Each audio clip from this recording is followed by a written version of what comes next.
2 to 3 months ngayon, hindi talaga ako nagbe-breakout. Siya nga rin po yung pinakamura. Tapos medyo nalasahan ko siya ngayon na maalat. Ito talaga yung beginner friendly for me. Kahit maliit siya, naku, performance level naman. And then aside from that, meron nga po siyang tea tree and also aloe vera extract. Ayun o, minsan makapal, minsan manipis. Now, kung magra-rank nga po tayo, para sa akin lang mga kamukha. Look at that. Pambansang tinubig, Sir Lawrence ang galing.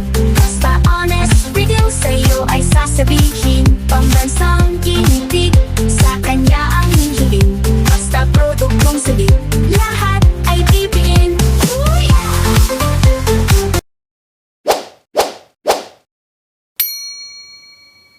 Hi mga kamukha, tayo po'y nagbabalik. Ako po si Sir Lawrence, ang inyong pambansang human guinea pig. Heart! Talagang wala po tayo sa set natin today.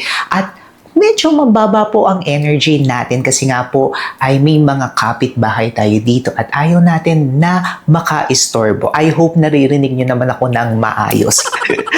For today's video nga po, pag-uusapan natin yung best hypochlorous acid at i-rank natin yung mga nagamit natin. So I think mga 3 months na nga po akong gumagamit ng hypochlorous acid and it really works mga kamukha. Ayan nga po, tuwang-tuwa ako sa hypochlorous acid. By the way, sa mga hindi po nakakaalam, ang hypochlorous acid, kasi yung iba natatakot, sinasabi nila, acid yan, Sir Lawrence.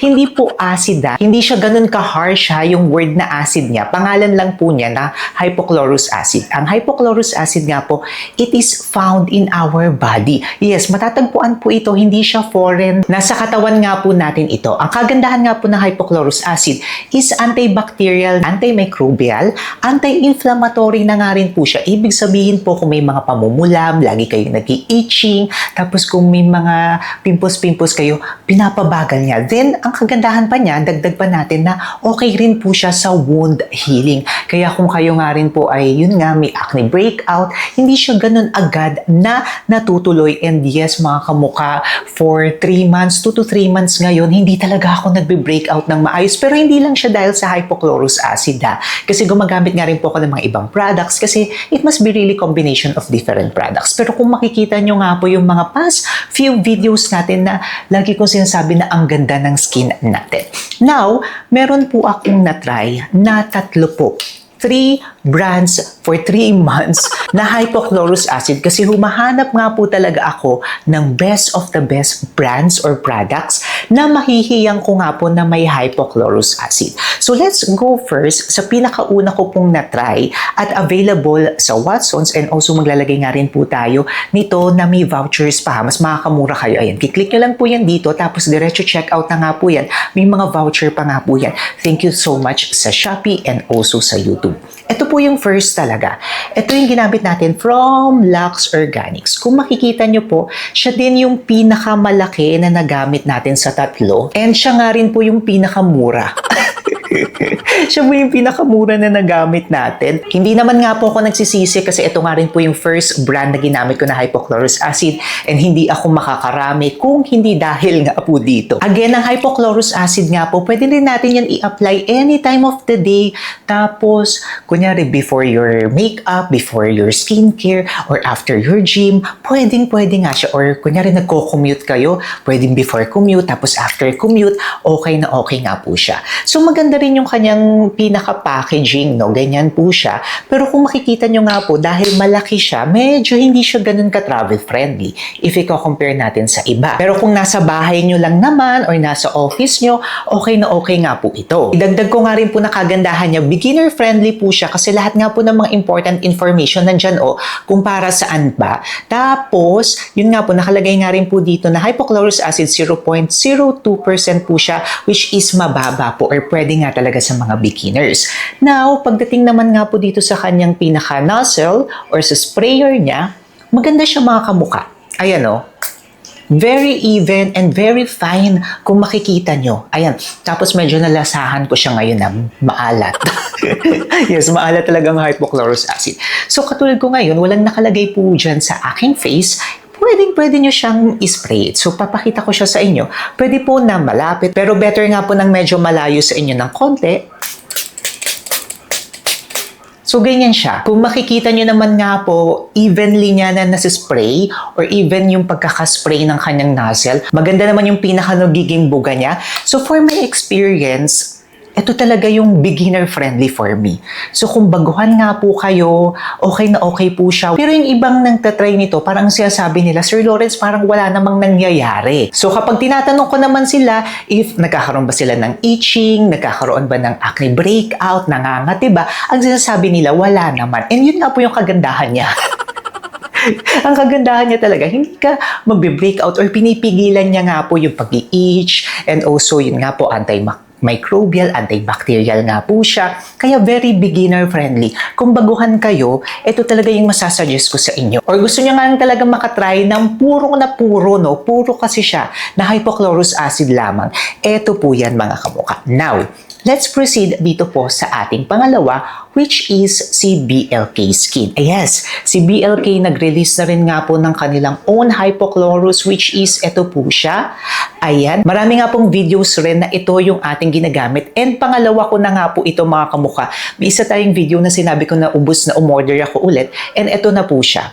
Ang kagustuhan ko naman sa kanya, very, very, very travel-friendly siya. Maliit lang siya, pero may malaking version nito ha. Yung maliit lang yung ino-order ko kasi nga, pag nasa bahay, ito yung ginagamit ko. And then kapag nagta-travel or lumalabas, ito na nga po yung pang-spray ko. So, ang kagandahan nito, kung ito nga po, maninipis na siya, mas manipis ito mga kamuka. Yung kanyang nozzle, ang liit lang. Tapos yung pagsispray niya, maliit or manipis. So, ayan o. Tapos, medyo mas marami siya ng konti, kahit maliit siya, naku, performance level naman. When we say performance level, talagang malawak siya eh. Kaya kahit isang ganyan mo lang, very fine yung mist niya. If you compare, ito fine na, very, very, very fine pa yung mist nito. And then, mas malaki nga po yung nako-cover niya, kahit mas maliit. Though, ang kagandahan nga lang po nito ni Lux Organics, nakalagay na 0.02% siya ng hypochlorous acid. Dito po kay BLK, wala siyang nakalagay na ganun. Pero alam nyo, mas nagustuhan ko actually itong si BLK than dito nga po, ayun, nahulog pa. Dito kay Lux Organics. But mas nagustuhan ko itong si BLK. Kasi po, kapag ginagamit ko siya, no, feeling ko, mas nag-e-effect siya. Kasi dito nga po, yung iba naghahanap ng, Sir Lawrence, wala akong nafe-feel talaga. Dito mas nafe-feel mo na kapag nilagay mo siya,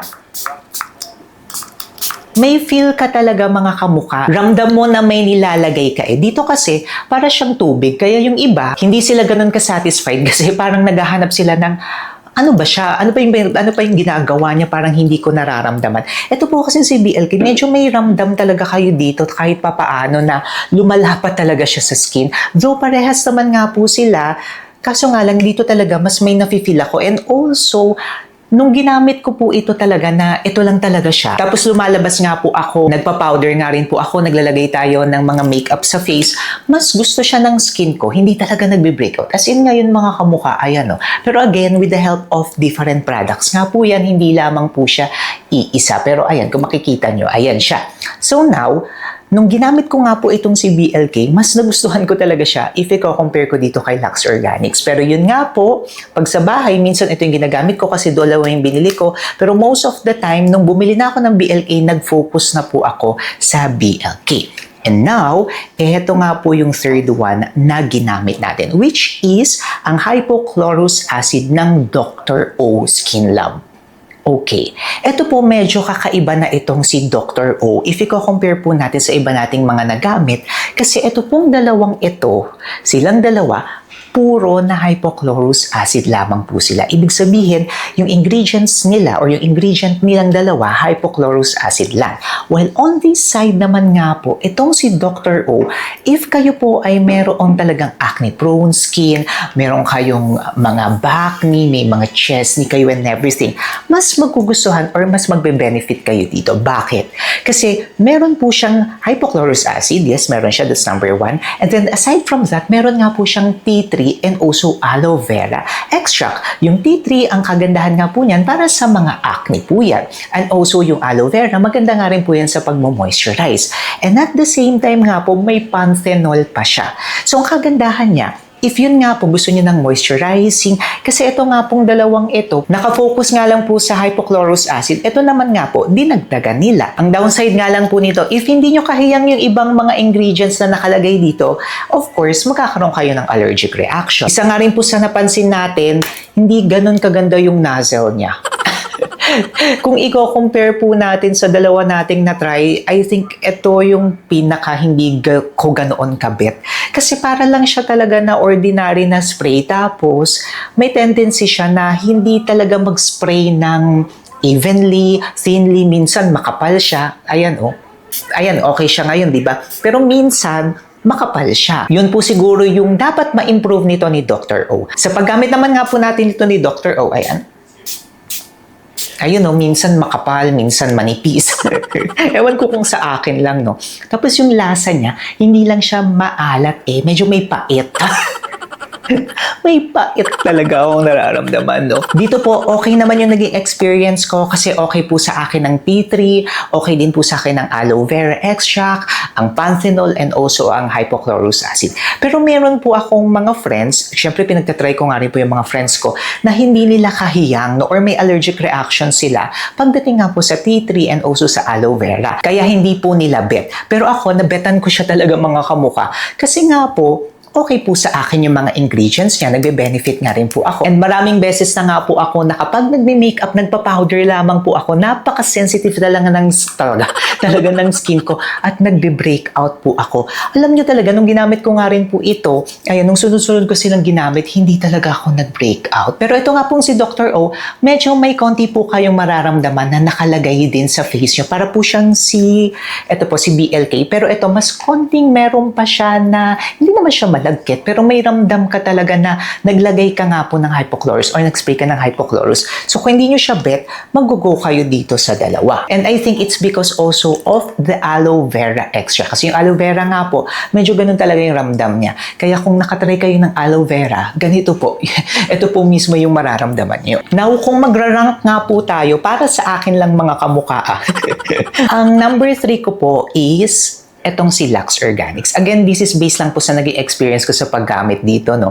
Ito pong si Lux Organics, kasi nga po, I think best nga po siya pang beginner, pero kapag medyo nakakarami-rami na kayo na try ng hypochlorous acid, medyo mas may magugustuhan pa kayo. Pero okay po siya. Again for beginners, maganda na po siya mga kamuka. Para naman po sa aking second one, ito po, CBLK. Pero kung gusto niya lang talaga ng hypochlorous acid, ito na kayo. Ito po yung best so far ko. Kaso nga lang, kaya nga po naging number 1 ko itong isang product na ito, or ito po, is because yun nga po, may mga ingredients siya na nagbe-benefit nga rin po yung skin ko, which are yung tea tree, yung aloe vera, gusto ko nga po yan, and also yung panthenol. Pero kung hindi nyo nga po kahiyang yung mga nasabi ko na mga ingredients na yun, go kayo dito kay BLK. So again, yun nga po, ako number 1 ko ito kasi kahiyang ko siya, though ang dami niya pa rin mga room for improvement like yung spray. Pero okay na nga rin po yan. Ito po kayo. Ito kay BLK.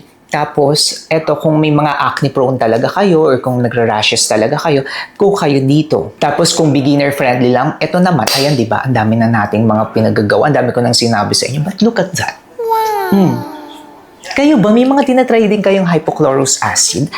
Mag-comment nga kayo dyan at talagang nasa hypochlorous acid era na ako. Mag-comment nga kayo dyan at magkwentuhan tayo. Gusto ko pang mag-try ng iba pa ng mga hypochlorous acid at babalitaan ko kayo sa susunod kung magbabago ba ang ating ranking. Share nyo nga rin po yung naging experience nyo. Tapos kung gusto nyo pong mapanood yung mga review natin dito po sa mga ito, ayan, meron po tayo yan nasa gilid-giliders natin. Ayan, syempre mag-subscribe na rin po kayo kay Sir Lawrence. Paano ba yan mga kamuka? Magkita-kita po tayo sa susunod nating video. Wala tayo ngayon sa ating studio, no? Para kakaiba naman. Ayan, click nyo na yan para hindi nyo ako ma-miss.